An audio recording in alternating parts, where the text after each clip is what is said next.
Toda fiesta necesita una fuerza que idealice ese momento y mueva a sus protagonistas, y toda fiesta, además de esta motivación, necesita de una constante y poderosa financiación para que todo salga. No, más o menos. Todos conocen la historia, nosotros estuvimos trabajando mucho en Venezuela y ahí solicitamos al comité organizador, al presidente, una pantalla para el estadio. Estos dos requisitos para crear la fiesta inolvidable podían cumplir un factor único. Venezuela y su socialismo del siglo XXI podría ser el motor ideal para que las velas prendidas al socialismo se transformaran en un fuego arrasador.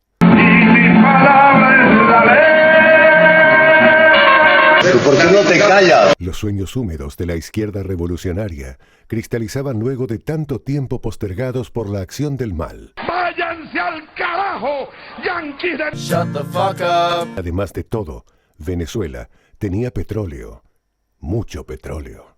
A partir del 2005, las relaciones entre el chavismo y los gobiernos del Frente Amplio comienzan un proceso de profundización meteórica.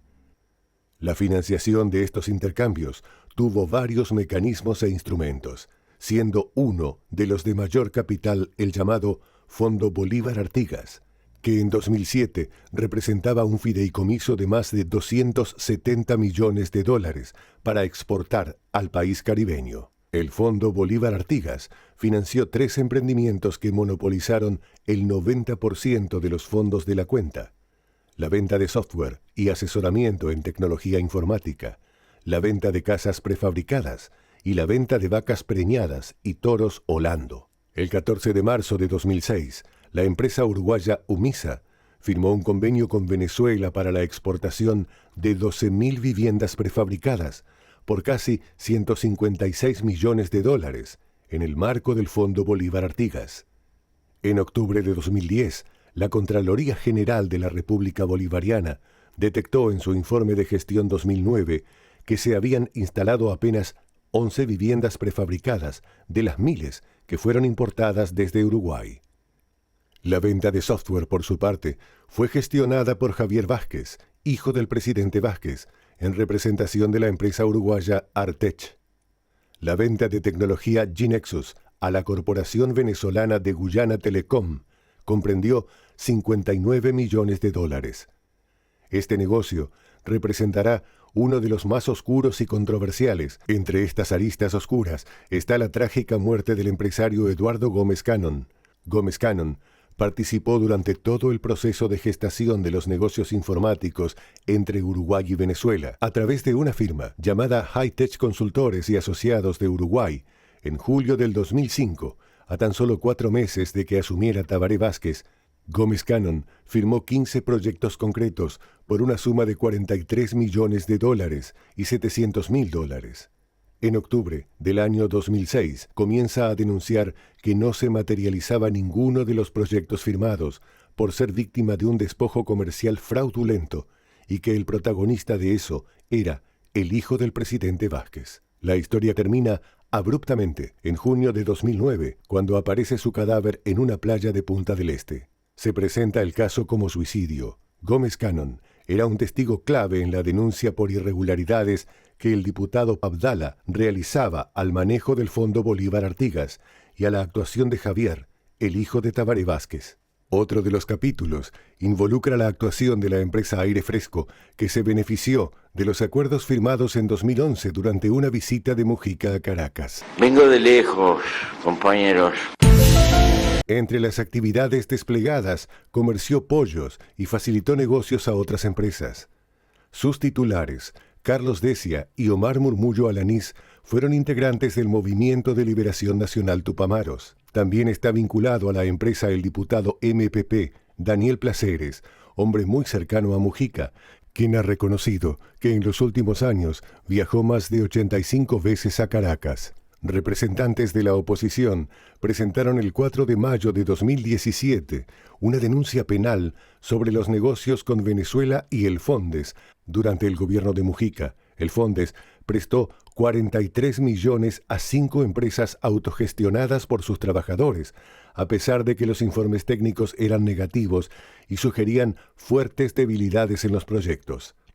La empresa destaca también, según documentación de la Corte Electoral, como aportante a la campaña del MPP.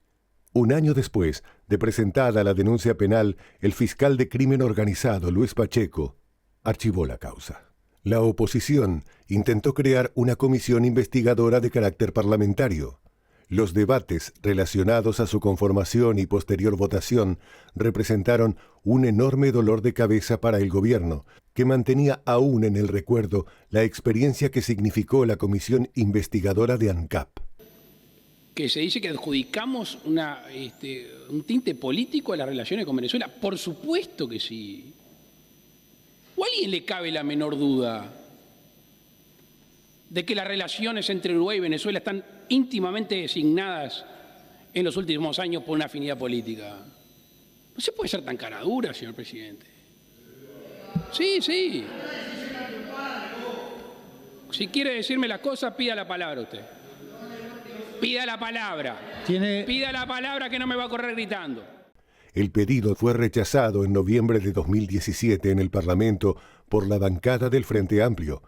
En julio de 2018 se supo que el Senado otorgaría la venia solicitada por el gobierno para designar a Rosario Portel, involucrada en millonaria estafa de UMISA en 2007, como embajadora en Vietnam. Ese mismo día se supo que la justicia decidió que hasta dentro de 15 años no se podrá saber el gasto de Cancillería en todas sus embajadas y consulados.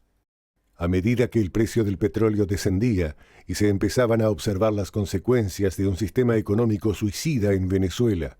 ¿Tienen que sacar la comida de la basura? Sí, tenemos hambre, tenemos goma, Maduro ahora lo sabe, esta mierda. Con expropiaciones, hiperinflación y escasez de los productos básicos, el régimen chavista comenzaba a profundizar su modelo castrista de represión, persecución política, asesinato y tortura de disidentes y fraude electoral.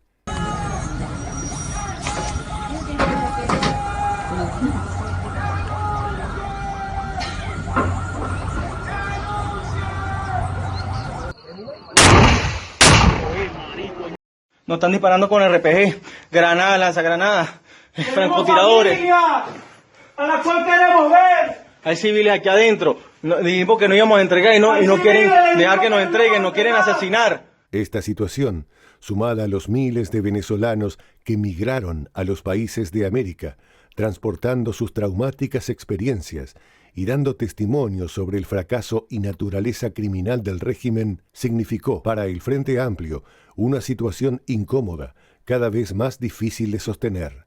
Uruguay es un país muy pequeño, pero hay con gran legitimidad. Gran legitimidad, salvo que en regional. Este caso sí hay un problema personal muy complicado, que es que el hijo del presidente Tabaré ha hecho una enorme cantidad de negocios en Venezuela en asuntos de cibernética, etcétera, y está embarrado hasta el cuello con las tranzas venezolanas, y los venezolanos y los cubanos lo saben, y cada vez que Uruguay se aleja un poquito, le da un apretón. Actores políticos y agentes culturales de la izquierda acompañaron y defendieron el proyecto chavista desde el inicio, y así lo atestigua cada declaración pública y documento oficial durante este largo periplo de 15 años. Compañero presidente legítimo del hermano pueblo bolivariano de Venezuela, Nicolás Maduro, viva la amistad entre el pueblo bolivariano de Venezuela y el pueblo artiguista de la República Oriental del Uruguay. El PIT-CNT y el Frente Amplio realizaron en marzo de 2015 una marcha en apoyo al gobierno venezolano, donde se respaldó tempranamente a Maduro.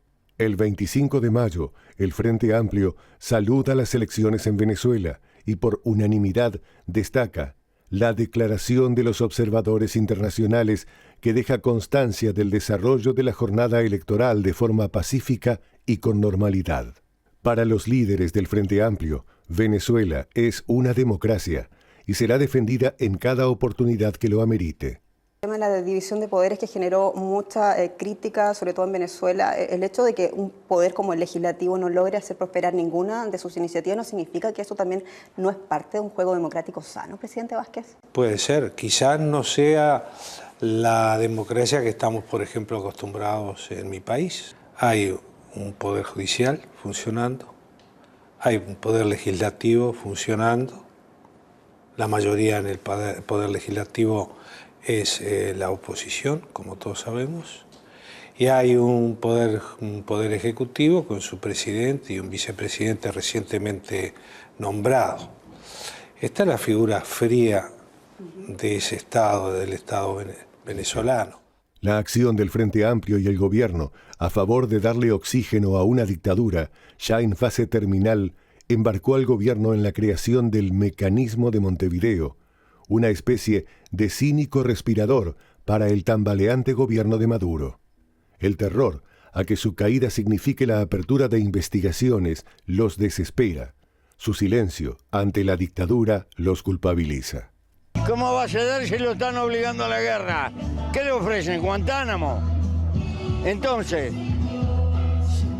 si no pelea, muere. Y es mejor morir peleando. Es también, y no menos importante, una derrota teórica, ideológica y moral.